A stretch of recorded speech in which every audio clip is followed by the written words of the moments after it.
Hi అండి. అందరికీ నమస్కారం. Welcome to my channel. ఈ వీడియోలో సీనియర్ సిటిజన్‌లకు కొన్ని ప్రత్యేక ఆర్థిక ప్రయోజనాలు ఇవే. సో, పూర్తి సమాచారాన్ని వీడియోలో తెలుసుకుందాము. వీడియోని లైక్ చేయండి ఫ్రెండ్స్. అలాగే తోటి మిత్రులతో షేర్ చేయండి. కొత్తగా చూస్తున్న వారైతే సబ్స్క్రైబ్ చేసుకోవడం మర్చిపోకండి.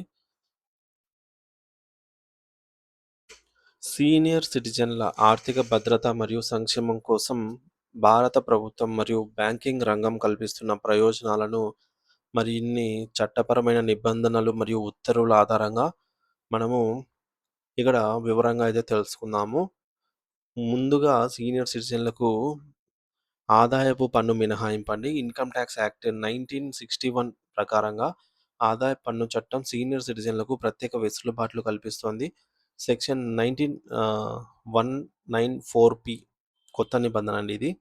75 ఏళ్లు పైబడిన సీనియర్ సిటిజన్లకు కేవలం పెన్షన్ మరియు అదే బ్యాంకులో నుంచి వచ్చే వడ్డీ మాత్రమే ఆదాయ వనరులుగా ఉంటే, సో కేవలం అదే బ్యాంకులో పెన్షను, అదే బ్యాంకులో వడ్డీ వస్తూ ఉంటే వారు ఆదాయపు పన్ను ఐటీఆర్ రిటర్న్స్ దాఖలు చేయాల్సిన అవసరం లేదు. అంటే ఇక్కడ అసలుకి అవసరం లేదని కాదు.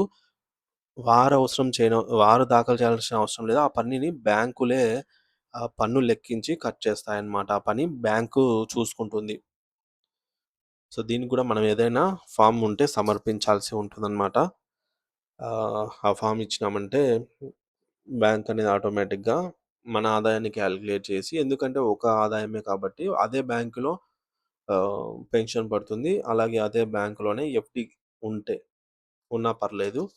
సో, దానికొచ్చే ఇది గూడా వాళ్ళకి తెలుస్తుంది కాబట్టి వాళ్ళే పన్ను దాఖలు చేస్తారనమాట ఐటీఆర్. ఇకపోతే సెక్షన్ 80 టీటీబీ బ్యాంకులు, పోస్ట్ ఆఫీస్ డిపాజిట్‌ల ద్వారా వచ్చే వడ్డీపై 50,000 వరకు పన్ను మినహాయింపయితే ఉంటుంది సీనియర్ సిటిజన్‌లకు. సాధారణ పౌరులకు సెక్షన్ 80 టీటీఏ కింద ఇది కేవలం 10,000 మాత్రమే ఉంటే, సీనియర్ సిటిజన్‌లకి 50,000 పైనే ఉంటుంది. 50,000 వరకు. ఇకపోతే సెక్షన్ 80 వల్ల ఆరోగ్య బీమా ప్రీమియం లేదా వైద్య ఖర్చుల కోసం 50,000 వరకు పన్ను మినహాయింపు అయితే పొందవచ్చు. పన్ను పరిమితి స్లాబ్ పాత పన్ను విధానం ప్రకారంగా 60-80 ఏళ్ల వయసు వారికి 3,00,000 వరకు, అలాగే 80 ఏళ్లు పైబడిన వారికి 5,00,000 వరకు పన్ను అనేది లేదు. ఇకపోతే ప్రత్యేక పొదుపు పథకాలు, government savings schemes, senior citizen savings scheme SCSS 2004 ప్రకారంగా గరిష్ట పరిమితి 2023 కేంద్ర బడ్జెట్ ప్రకారంగా పెట్టుబడి పరిమితిని 15,00,000 నుంచి 30,00,000కు పెంచారన్నమాట. సీనియర్ సిటిజన్లు వీరి కోసం. సో, ప్రస్తుతం అత్యధికంగా వడ్డీ అన్నమాట. 8.2% వడ్డీ అనేది ఇక్కడ ఎస్సీఎస్ఎస్‌లో లభిస్తుందన్నమాట. సీనియర్ సిటిజన్ సేవింగ్స్ స్కీమ్‌లో. ఇది సాధారణ వడ్డీ రేట్ల కంటే చాలా ఎక్కువ. ఇక ప్రధానమంత్రి వయవందన యోజన. ఇవన్నీ సీనియర్ సిటిజన్‌లకి ఆహ్, ఉపయోగకరంగా ఉండే స్కీమ్స్ అండి. పీఎంవీవీవై ఇది ఎల్ఐసీ ద్వారా నిర్వహించబడే పెన్షన్ పథకం. ఇందులో ఒకేసారి పెట్టుబడి పెడితే 10 ఏళ్ల పాటు నెలకు నిర్ణీత పెన్షన్ అనేది వస్తూ ఉంటుంది.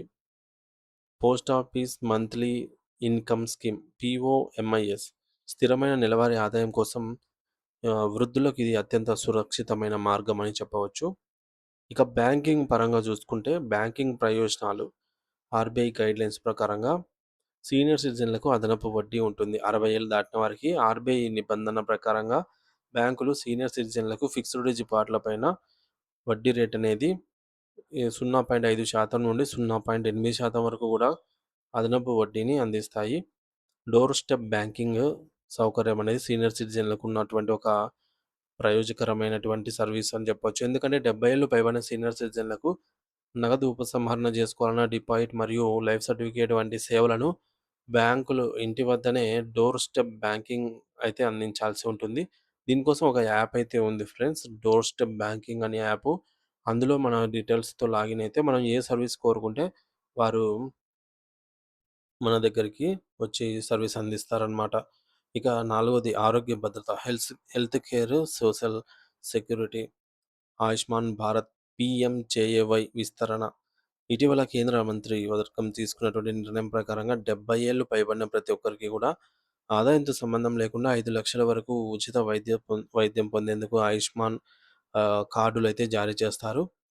తల్లిదండ్రుల నిర్వహణ చట్టం maintenance and welfare of parents and senior citizen act 2007 ప్రకారంగా పిల్లలు తమ తల్లిదండ్రులను చూసుకోవటం చట్టపరమైన బాధ్యత. నిర్లక్ష్యం చేస్తే తల్లిదండ్రులు మెయింటెనెన్స్ ట్రిబ్యునల్స్‌ను ఆశ్రయించవచ్చు. సో, ఇది సీనియర్ సిటిజన్‌ల హక్కు. ఇకపోతే చిట్ట చివరి ప్రయాణ రాయితీలు, ట్రావెలింగ్ కన్సెషన్స్, ఆర్టీసీలో రాయితీ. ఆంధ్రప్రదేశ్ మరియు తెలంగాణ రోడ్డు రవాణా సంస్థలు 60 ఏళ్లు పైబడినటువంటి వారికి బస్సులో 25% రాయితీని అందిస్తున్నాయి. దీనికోసం ఆధార్ కార్డ్ లేదా ఆర్టీసీ జారీ చేసిన ఐడీ కార్డ్ అయితే చూపించాల్సి ఉంటుంది. అలాగే విమాన ప్రయాణంలో ఎయిర్ ఇండియా మరియు ఇండిగో వంటి సంస్థలు బేస్ ఫేర్‌లో సీనియర్ సిటిజన్‌లకు 50% వరకు రాయితీ ఇస్తాయి. ముందస్తుగా బుకింగ్ చేసుకుంటే నిబంధనలకు లోబడి 50% వరకు గరిష్టంగా అయితే రాయితీ వస్తుందనమాట. అంటే డిస్కౌంట్ వస్తుంది. ఇక ఆరోది రివర్స్ మ్యార్టింగ్ మార్టిగేజ్. సొంత ఇల్లు ఉండి ఆర్థిక ఇబ్బందుల్లో ఉన్నటువంటి వృద్ధులకు ఇది గొప్ప వరము. ఇంటిని బ్యాంక్ వద్ద తాకట్టు పెట్టి నెల నెల ఆదాయం పొందవచ్చు. నివసించే హక్కు వృద్ధులకే ఉంటుంది. వారు మరణించిన తర్వాతే బ్యాంక్ ఆ ఇంటిని స్వాధీనం చేసుకుంటుంది. సో, ఇదేదో కొత్తగా అయితే ఉంది. రివర్స్ మార్ట్‌గేజ్ అంట. సో, దీని గురించి ఇన్ఫర్మేషన్ కనుక్కోండి ఫ్రెండ్స్. అంటే వారు మాత్రమే ఉండి, వాళ్ళకి సొంత ఇల్లు ఉంటే, వారు ఆర్థిక ఇబ్బందుల్లో ఉన్న వృద్ధులకి ఇదొక వరమని.